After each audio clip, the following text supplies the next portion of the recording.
Muy buen día, amigos y amigas amantes del agro. Hemos iniciado en este espacio el desarrollo de literatura que está relacionada con la temática de qué hago con mi vida, es decir, con temas ambientales, con temas agrícolas. Así que hemos empezado con este libro de Eduardo Budinas, Naturaleza, Extractivismos y Corrupción. En ese sentido, hemos desarrollado en estas semanas, capítulo por capítulo, en total 10 capítulos, y los hemos ido colocando en nuestra plataforma de TikTok. Sin embargo, para esta plataforma hemos colocado el desarrollo de los 10 capítulos en un solo video. Esperamos que los disfruten y esperamos también sus comentarios. Muchas gracias. En la introducción vamos a tener la idea clara de que la explotación de la naturaleza va a nutrir las economías basadas en materia prima. Esto va a ser reforzado mediante el mito de que todos los recursos son inagotables.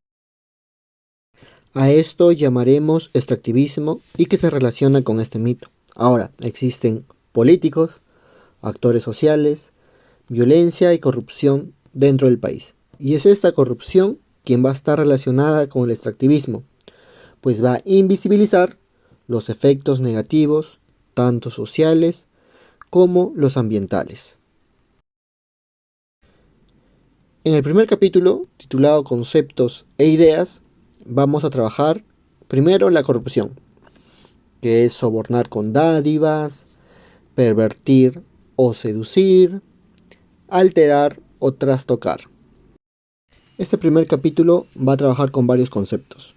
Por ejemplo, el de transparencia internacional, que nos dice que corrupción es el abuso de poder para obtener beneficios privados. En ese concepto va a haber tres categorías: la pequeña, la grande, la política o económica. La pequeña se va a basar en funcionarios de bajo o medio nivel, por ejemplo, lo que tiene que ver servicios básicos. En la grande están los funcionarios de alto nivel que tienen un poder de distorsionar políticas, por ejemplo. Y en la política o económica se manipulan las políticas públicas, las instituciones y procesos de asignación de recursos. Ahora, vamos a ver lo que nos dice el diccionario de economía de Rutherford en el 2002. Nos dice que la corrupción es uso de un puesto público aprovechado por legisladores, políticos o burócratas. ¿Para qué? Para obtener una ganancia privada. Agrega que para la Oxford Dictionary of Economics, en Black 2003, que la corrupción son los pagos o sobornos que buscan influir a políticos, funcionarios públicos y otros agentes. Agrega aquí también la definición de Budinas, que la veremos desde su libro. Él nos dice que la corrupción es entendida como prácticas ilegítimas, irregulares e incorrectas, tanto ilegales como alegales, realizadas en ámbitos públicos como privados, por distintos actores, quienes logran beneficios propios aprovechando posiciones de poder que a su vez desencadenan perjuicios sociales y ambientales y por lo tanto expresan injusticias. Entonces, hay varias visiones sobre este concepto de corrupción que va a cambiar de un país a otro país y de una cultura a otra cultura. Sin embargo, de las que hemos leído podemos tomar tres características importantes: los beneficios personales, 1; ganar poder, 2; y por último, la ruptura del marco de legalidad. El segundo concepto que se va a trabajar en este capítulo es el extractivismo. Para entenderla, buscamos tres puntos primarios: los grandes volúmenes, es decir, que tienen una alta intensidad, que son exportados a mercados globales, y 3, que se trabaja con materias primas o commodities. A ver, un primer punto es estas altas intensidades que van a generar un alto impacto ambiental. tanto en la ecología como en los territorios. Y esta intensidad se da porque hay una alta demanda internacional. Y acá hay un concepto clave para el extractivismo, que son locales, es decir, globales por la exportación y locales porque se da un espacio geográfico afectado. Un cuarto punto del extractivismo es la capacidad de gobiernos limitados. Otro punto que tenemos que tener en cuenta es que no podemos hablar de una industria. ¿Por qué? Porque son recursos apropiados. Entonces, no hay una manufacturación, tampoco hay una producción extractivista. Por último, ¿cómo se relaciona corrupción y extractivismo? Pues la corrupción está en todas las conexiones del extractivismo, es decir, que están en todo el proceso de esto, tanto en las etapas previas como en la ejecución, ya sea en la exploración, la obtención de concesiones y los permisos. En este capítulo, que se titula Antecedentes, Historia y Contexto, Gudinás nos va a decir que el extractivismo no es una actividad reciente, sino que data desde tiempos coloniales. Como antecedentes tenemos el de 1750, donde el capitán español Antonio de Ulloa llega a Huancavelica. Él tiene un cargo de gobernador y desde ese cargo observa que ya existe corrupción en la explotación de mercurio.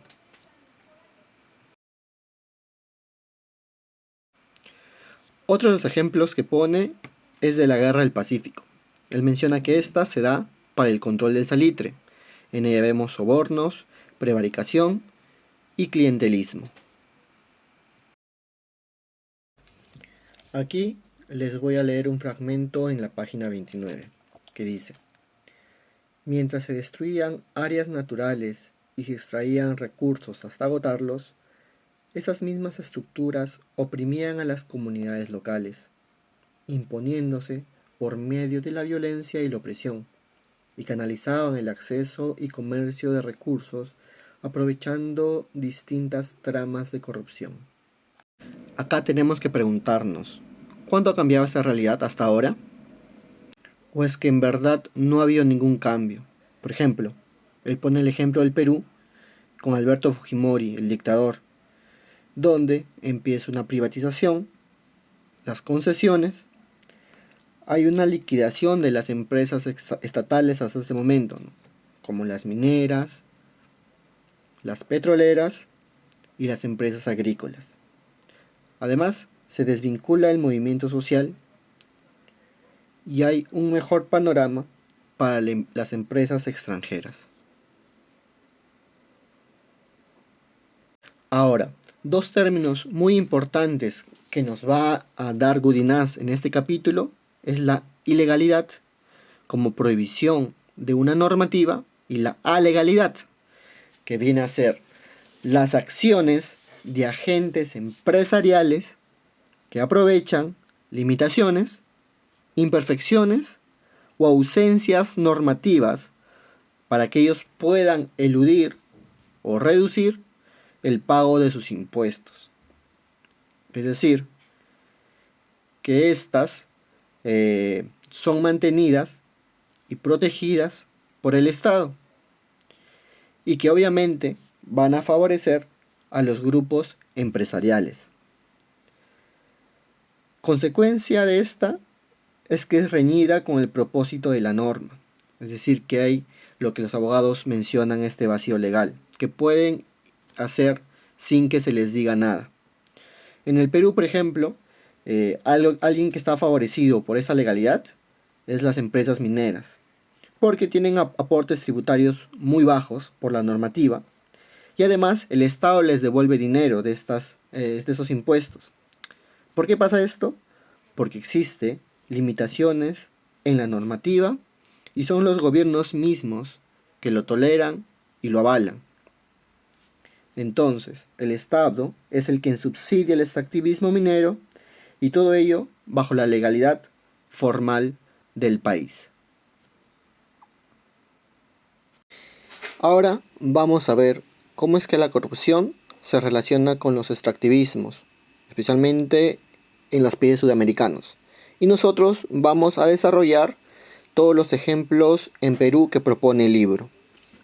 Primero, en el área de hidrocarburos, se conoce el caso de unas grabaciones de intervenciones telefónicas realizadas en Petroperú con un ex ministro peruano y que hablaban de pagos de coimas.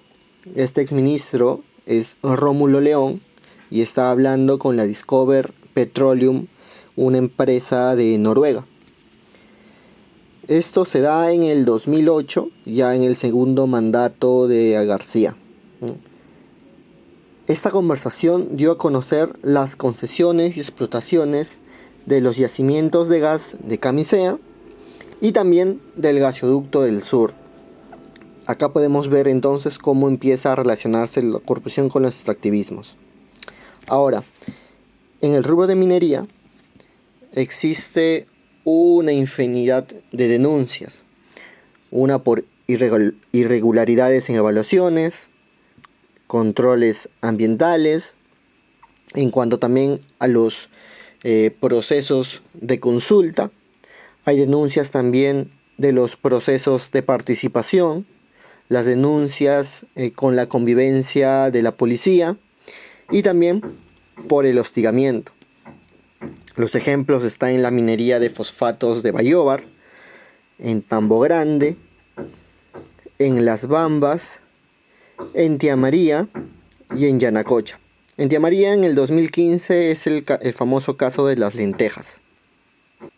En cuanto a la Amazonía, existe una invasión territorial muy grande, ¿no? Ya desmedida. Entonces tiene que ver la organización, la extracción del oro que se da y justamente la comercialización de esta. En los impactos ambientales, sociales y sanitarios podemos identificar la deforestación, en los sanitarios la contaminación por mercurio y en los sociales la violencia y el tráfico de personas. En un tercer punto está la extracción agropecuaria. Esta se da mucho más en la Amazonía, ¿no? Por la palma aceitera y que desata la deforestación, ¿no?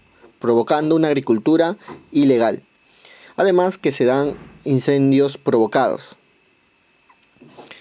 Por último punto, los bosques y pesquerías y otros, ¿no? Acá ya existen actividades tanto alegales como ilegales, como puede ser la tala indiscriminada y la comercialización de especies maderables o especies animales. En cuanto a la choveta, hay una sobrepesca, ¿no? Esto es un pésimo manejo ecológico. Acá se pueden ver las redes de conexión. Un ejemplo son las rutas interoceánicas, tanto del sur como del norte, y que están envueltas con el famoso caso Odebrecht, ¿no? Aquí está obviamente relacionado al presidente García, Toledo y Humala, donde se vieron las irregularidades, un tema de licitaciones, sin estudios de impacto ambiental, los costos inflados y muchos sobornos. En este capítulo titulado Actores, instituciones y vínculos, vamos a ver cómo las personas involucradas en estas instituciones del Estado van a generar vínculos de corrupción.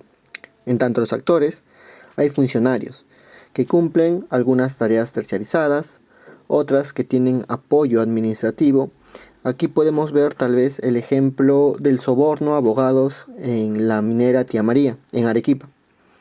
También están estos funcionarios en los espacios políticos. Aquí podemos ver, por ejemplo, cómo los partidos y secretarios están involucradas en esta, que después llegarían a un gobierno y estos cambiarían legislaciones. Todo esto movido a través del dinero. Otro punto están los funcionarios policiales o fiscales. En estos se ven la presencia de la violencia y además que van a entorpecer la justicia. Por ejemplo, un caso muy reconocido es en Cajamarca, ¿no? en Yamía y Yanacocha, contra la ONG Grufides y el ex sacerdote Marco Arana. También otro ejemplo sería el clan Orellana, que del 2015, quienes hacían exportación de oro ilegal. Por último, el gobernador minero Luis Otsuka, de Madre de Dios, ¿no? que en el 2006 se quiso enfrentar con PPK por las elecciones. Este gobernador minero es un dirigente minero que se metió a la política para poder aprovechar su posición en pos a la minería ilegal. También está lo que es el caso de Fujimori y Montesinos en toda la red de corrupción que se armó en su dictadura, ¿no? Aquí podemos ver ingresos públicos ilícitos para financiar las campañas políticas, algunos servicios secretos, actos criminales e ilegales que están siendo investigados por el Estado. Hay tres aspectos, pues, que tenemos que revisar bien en esta relación de corrupción, ¿no? Las relaciones de poder que se dan en esta, los flujos de dinero que dan en toda la red y los flujos de información. Ahora, podemos ver dentro de este emprendimiento extractivista y los actores políticos, necesariamente del Estado, hay varios actores de diferentes ámbitos, como hemos visto. Todo esto va a formar la gran red de corrupción en nuestro país. En esta se van a dar, como ya dijimos, estos acuerdos alegales, ¿no? Los tráficos de influencias o el clientelismo y también los cobros para agilizar algunos trámites a favor de las empresas, ¿no? Este tráfico de influencia podemos ejemplificarlo otra vez con el caso de Tío María en Arequipa, ¿no? De la empresa Sauder. Lo curioso de este capítulo es que nos dicen que hay varias redes de corrupción compitiendo entre ellas mismas. Este capítulo se titula Economía, Economía Política y Globalización. En esta se va a ver cómo es que estas empresas extractivas van a influenciar en la economía de un país, pero también en las políticas mismas de este. Entonces, ya habíamos dicho que esta explotación no es un fenómeno actual, sino que viene ya desde la colonia. Y hemos visto algunos casos en el capítulo primero. Además, algo que sucede en el Perú es que los aportes tributarios mineros en el país son negativos. Y esto se debe a que el Estado peruano transfiere dinero a esas empresas extractivas, es decir, devuelve dinero. En el 2016, es un ejemplo claro, que no se registraban ingresos de esas actividades, sino estaban en números rojos por las salidas de dinero que se daban. Y en este año llegó aproximadamente a 4 millones de soles. El ejemplo claro vendría a ser Las Bambas y Cerro Verde, que por años no pagaban impuestos. Es decir, que en el momento de que empezaron las actividades dijeron que solo iba a ser una evaluación y por eso no podían pagar esos impuestos. La presión entonces que se da desde estos grupos económicos, ¿no? Que además está favorecido por los medios de prensa, va a favorecer a estas grandes empresas transnacionales, ¿no? Son las empresas que van a dedicarse a la extracción. Entonces, eso es lo que se conoce como un paquetazo ambiental, ¿no? Entonces, hay menos sanciones para estas empresas, hay un bajo control para estas en sus actividades y hay más flexibilidad para sus pagos. Esto todo lo da el gobierno peruano.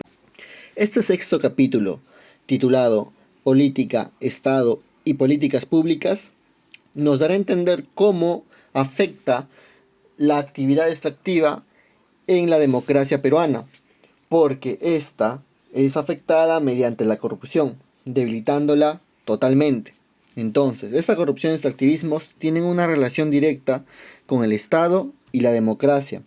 Es pues que la corrupción se convierte en una forma de recaudación del Estado y la política partidaria.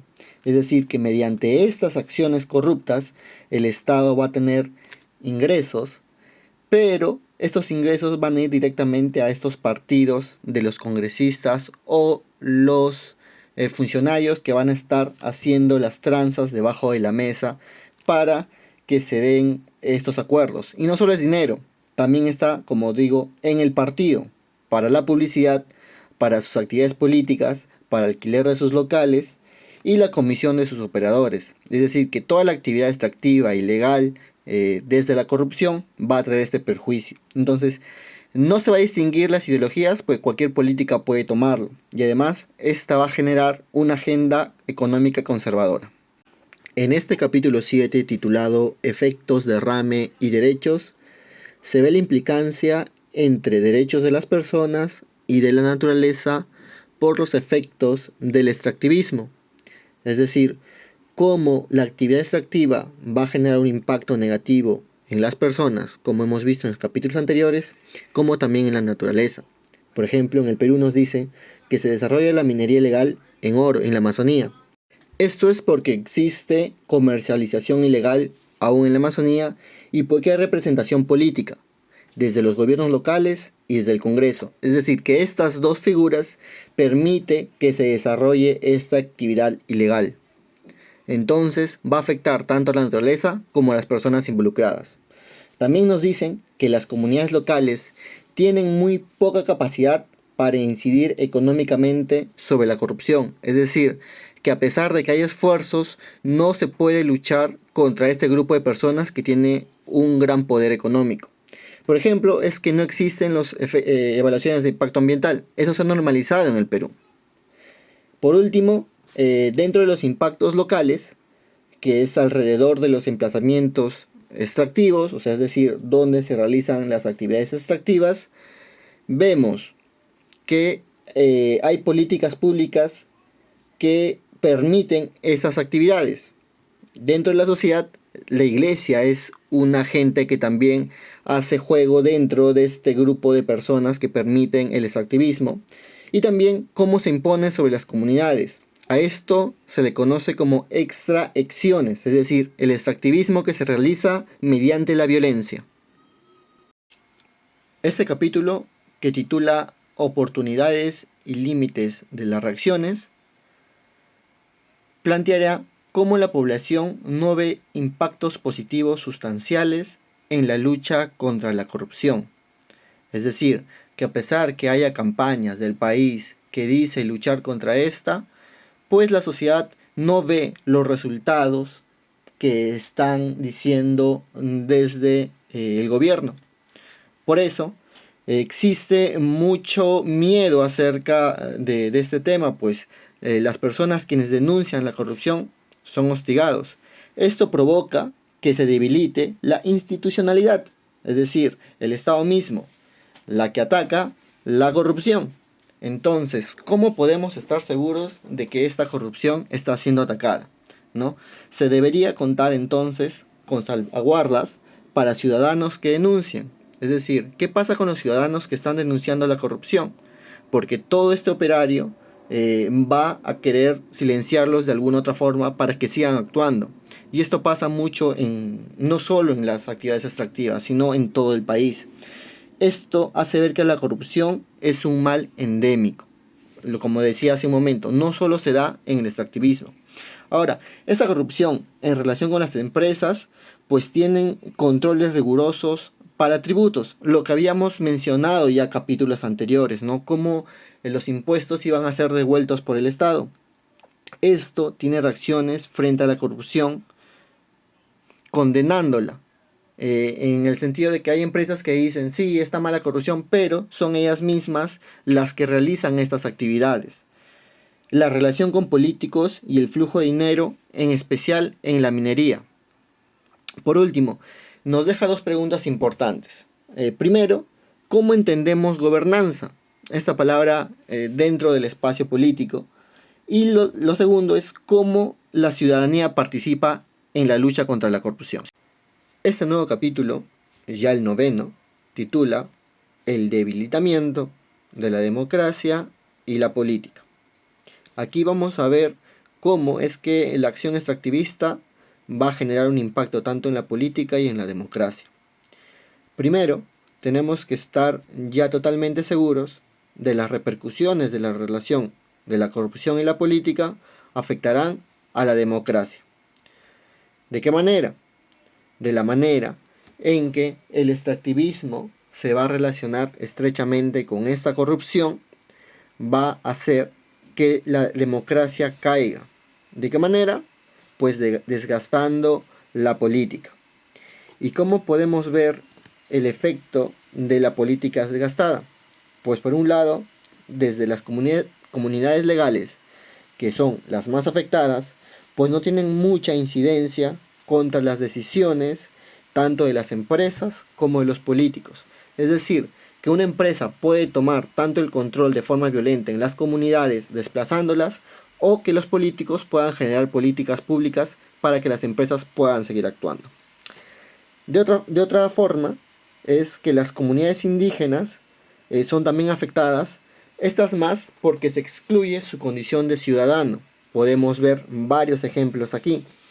Estas dos pues traen conflictos locales, ¿no? La violencia que genera estos extractivismos y sobre todo la criminalización de la protesta ciudadana. Es decir, cuando la población se levanta, son masacrados, violentados. Entonces, ¿se puede hablar de una justicia en estos momentos? Todo esto se engloba en que el bienestar colectivo queda anulado por intereses individuales y mecanismos políticos. Intereses, obviamente, de estas empresas extractivas en contra de las comunidades.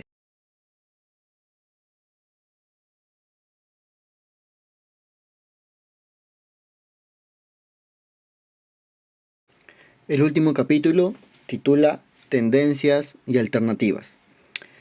Hemos visto que la corrupción puede tener actos ilegales como también puede tener actos alegales.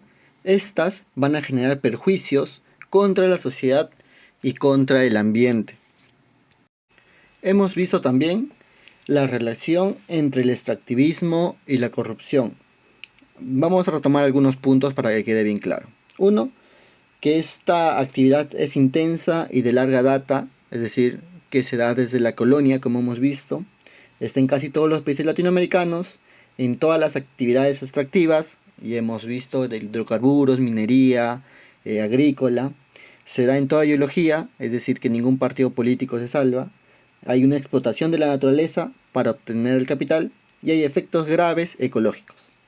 Después hemos visto la implicancia entre política y Estado. Aquí hemos visto la capacidad de distorsionar para construir políticas públicas a favor de estas empresas extractivistas, ¿no? Para que puedan accionar en el país. Eso mediante también el abuso de funciones por parte del Estado, el tráfico de influencias dentro de los partidos políticos, el encubrimiento y sobre todo la obstrucción de la justicia cuando se ven estos atentados. También hemos visto lo que es el desarrollo y las alternativas. Para entender desarrollo, hay que entender un desarrollo que se enfrente a todo tipo de corrupción, es decir, la malversación de fondos, de recursos públicos y también la distorsión de políticas públicas y la distorsión de las instituciones que van a dar estas políticas públicas. Pero, a diferencia de esta, ¿cómo se entiende el desarrollo hoy? Pues el desarrollo que se habla es generar condiciones de posibilidad a los extractivismos, porque hay genera trabajo, educación, etc. Inhibe en búsqueda de alternativas, es decir, que somos un país que está dependiendo netamente del extractivismo, no generamos industria, solamente vendemos materia prima, y que se da condiciones favorables para la corrupción. Por lo tanto, se tiene que pensar en otro tipo de desarrollo. Y aquí viene una pregunta para nosotros. ¿Qué entendemos por desarrollo? ¿No? Por lo tanto, se tiene que quebrar la relación entre extractivismo y corrupción para llegar a un bienestar común. ¿De qué manera? Pues con acceso a información, monitorear los flujos de capitales, regular el financiamiento extractivista, abandonar esta dependencia extractivista, ver otras formas de producción y de ingresos, desmontar subsidios injustificados, ¿no?, por parte del Estado y sobre todo asegurar estas evaluaciones de impacto ambiental, ¿no?, y no cambiarlas por cohecho, por tráfico de influencias para que alguna actividad extractivista se dé. Y esto último pues está ligado con la diversificación productiva, ¿no?, como habíamos mencionado, para dejar la dependencia.